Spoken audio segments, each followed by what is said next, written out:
हिंदी सुलभ भारती कक्षा 7वीं पृथ्वी से अग्नि तक डॉक्टर एपीजे अब्दुल कलाम।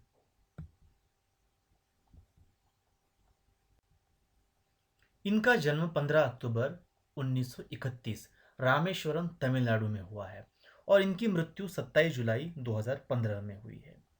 इनकी जो महत्वपूर्ण रचनाएं हैं इसमें है अग्नि की उड़ान, छुआ आसमान आदि। परिचय। डॉक्टर अब्दुल कलाम जी ने राष्ट्रपति पद को विभूषित किया। अपने अनमोल योगदान के लिए इनको भारत रत्न सम्मान से नवाजा भी गया है। प्रस्तुत आत्मकथा अंश में लेखक ने अग्नि के प्रक्षेपण में आने वाली कठिनाइयों, वैज्ञानिकों के अथक परिश्रम को बताया है। बालासोर में अंतरिम परीक्षण का काम पूरा होने में अब भी कम से कम 1 साल की देरी थी। हमने पृथ्वी के प्रक्षेपण के लिए श्रीहरिकोटा अंतरिक्ष केंद्र में विशेष सुविधाएं स्थापित की।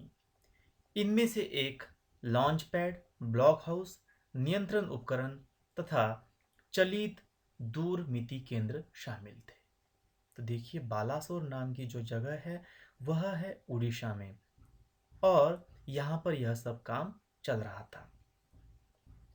तो इसलिए या इसके लिए श्रीहरिकोटा नाम की जगह भी नज़दीक है। आंध्र प्रदेश, उड़ीसा का जो तटीय प्रदेश है यहाँ पर यह स्थित है। तो यहाँ पर पूरी तैयारी चल रही थी प्रक्षेपण की। पृथ्वी उपग्रह को 25 फरवरी 1988 को सुबह 11:23 पर छोड़ा गया। यह देश के रॉकेट विज्ञान के इतिहास में एक युगांतरकारी घटना थी। निर्देशित मिसाइलों के क्षेत्र में एक आत्मनिर्भर देश के रूप में पृथ्वी के उद्भव ने संसार के सभी विकसित देशों को विचलित कर दिया। देखिए, तो पृथ्वी नाम का जो उपग्रह है, कृत्रिम उपग्रह था, ये आर्टिफिशियल सैटेलाइट कहते हैं इसे। इसको 25 फरवरी 1988 को सुबह 11:23 पर छोड़ा गया था। और ये जो है कि रॉकेट विज्ञान का जो क्षेत्र है इतिहास में, यह एक बहुत ही अद्भुत घटना थी, क्योंकि भारत जैसे देश ने इसे जो है अंतरिक्ष में छोड़ा था।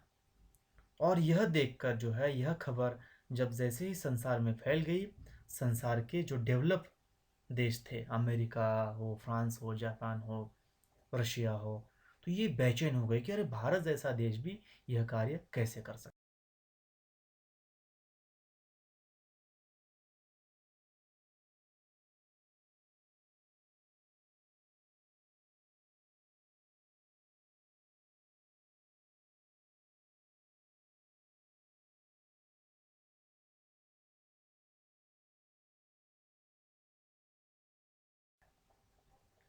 सामर्थ्यशील नागरिक अंतरिक्ष उद्योग और व्यवहार्य मिसाइल आधारित सुरक्षा प्रणालियों ने भारत को चुनिंदा राष्ट्रों के समूह में पहुंचा दिया था। लेकिन क्या एक पृथ्वी ही पर्याप्त होगा?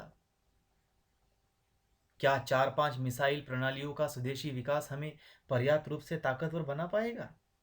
उसी समय अग्नि को एक टेक्नोलॉजी प्रदर्शन परियोजना के रूप में विकसित किया जा रहा था।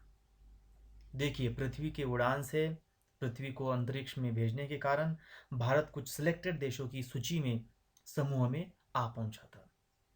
लेकिन क्या ये पृथ्वी जो मिसाइल बनाई या जो अंतरिक्ष जो बना मिसाइल बनाई थी, इतनी काफ़ी थी?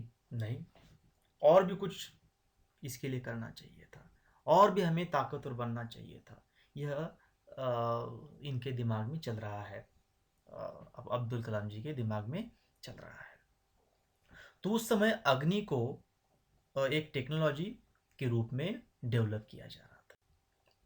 देश के भीतर उपलब्ध समस्त संसाधनों को दांव पर लगाकर यही एक उत्तर था। अग्नि टीम में 500 से अधिक वैज्ञानिक थे और इन विशाल प्रक्षेपणों में अनेक संगठनों का नेटवर्क बनाया गया था। देखिए, इसमें बहुत सारे साइंटिस्ट शामिल थे और हमने पूरी ताकत इसलिए लगाई थी। अग्नि का प्रक्षेपण 20 अप्रैल 1989 को निर्धारित किया। यह एक अभूतपूर्व अभ्यास होने जा रहा था।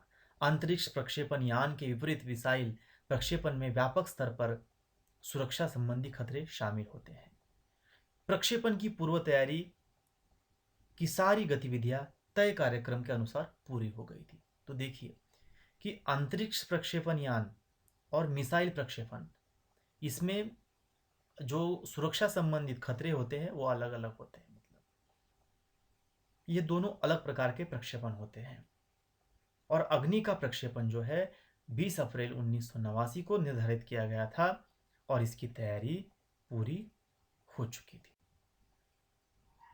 लेकिन क्या हुआ कि जिस समय हम T14 पर थे, कंप्यूटर ने संकेत दिया कि उपकरणों में से कोई एक ठीक से काम नहीं कर रहा है।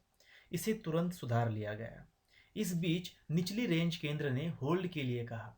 अगले कुछ सेकंडों में जगह जगह होल्ड की जरूरत पड़ गई। हमें प्रक्षेपण स्थगित करना पड़ा। देखिए कितनी समस्याएं आती है कि अग्नि मिसाइल का जो परीक्षण था वह 14 सेकंड पर थे, तो कंप्यूटर ने संकेत देने शुरू कर दिए कि काम, कोई ना कोई जो इक्विपमेंट है, उपकरण, वो ठीक से काम नहीं कर रहा था और होल्ड के लिए यहाँ पर बार बार संकेत मिल रहे थे। और यह इस समस्या के कारण इस मिसाइल के प्रक्षेपण को स्थगित करना पड़ा। मैं अपनी टीम के सदस्यों से मिलने गया जो सदमे और शोक की हालत में थे। मैंने इस LV-3 के अपने अनुभव को उनके साथ बांटा। मेरा प्रक्षेपण यान तो गिरकर समुद्र में खो गया था, लेकिन उसकी वापसी सफलता के साथ हुई। आपकी मिसाइल अभी तक आपके सामने है। वास्तव में आपने कुछ भी ऐसा नहीं खोया है जिसे 1-2 हफ्तों के काम से सुधारा न जा सके।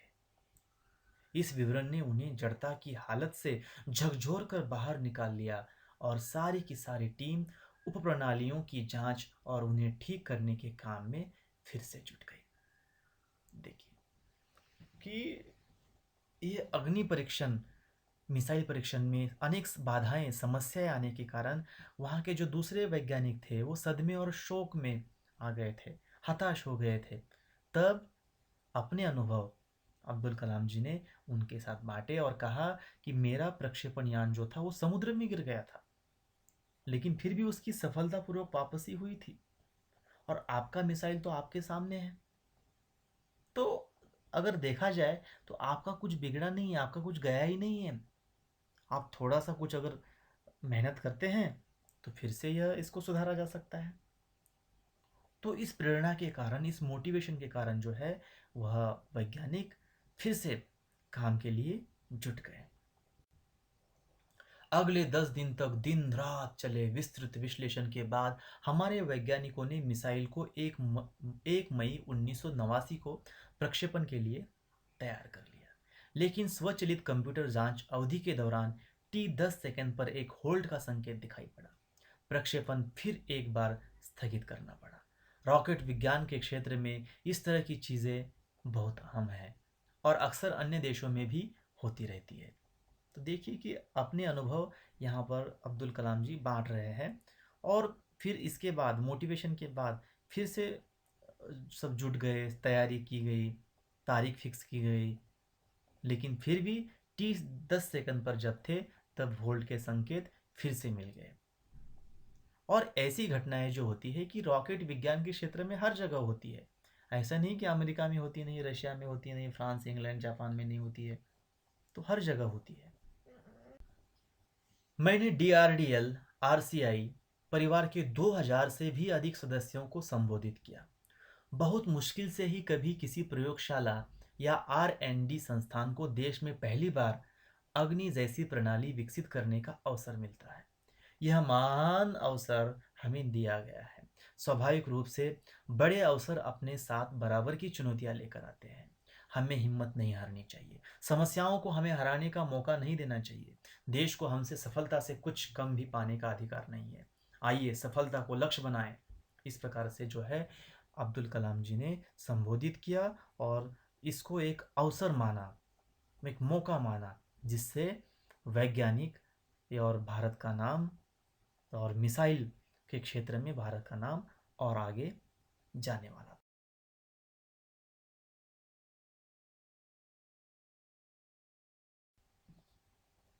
अपना संबोधन लगभग खत्म कर चुका था कि मैंने लोगों को कहते हुए पाया, मैं आपसे वादा करता हूँ, महीने के खत्म होने के पहले ही अग्नि का कामयाबी से प्रक्षेपण करने के बाद हम यहाँ वापस मिलेंगे।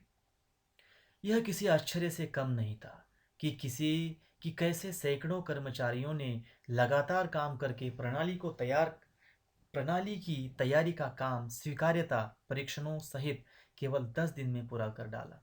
लेकिन अब बाधाएं पैदा करने की बारी विपरीत मौसम की थी। देखिए कि मोटिवेशन स्पीच के बाद, संबोधित करने के बाद जो है, लोग मोटिवेट हो गए, प्रेरित हो गए और फिर से काम पे जुट गए और एक दूसरे को वो जो है आश्वासन देने लग गए कि हम इसका काम जरूर करेंगे, पूरा करेंगे। और कुछ दिनों में यह काम पूरा भी हुआ। लेकिन अब की बार की जो चुनौतियां थी कुछ अलग थी। मौसम खराब था। एक चक्रवात का खतरा मंडरा रहा था। सभी कार्य केंद्र उपग्रह संचार के जरिए आपस में जुड़े हुए थे। मौसम संबंधी आंकड़े रुक रुक कर आने लगे और 10 मिनट के अंतराल में उनकी बाढ़ सी आ गई। अंततः प्रक्षेपण 22 मई 1989 के रोज निर्धारित किया गया। यह पूर्णिमा की रात थी। ज्वार के कारण लहरें किनारों से टकराकर और अधिक शोर मचा रही थी। तो देखिए, अब की बार जो समस्या थी वो चक्रवात की थी, साइक्लोन की थी। इस प्रदेश में बार बार साइक्लोन आते हैं, बहुत सारे चक्रवात आते रहते हैं। ये पश्चिम बंगाल, उड़ीसा, आंध्र प्रदेश की जो तटीय प्रदेश है, यहाँ पर इनकी संख्या अधिक रहती है।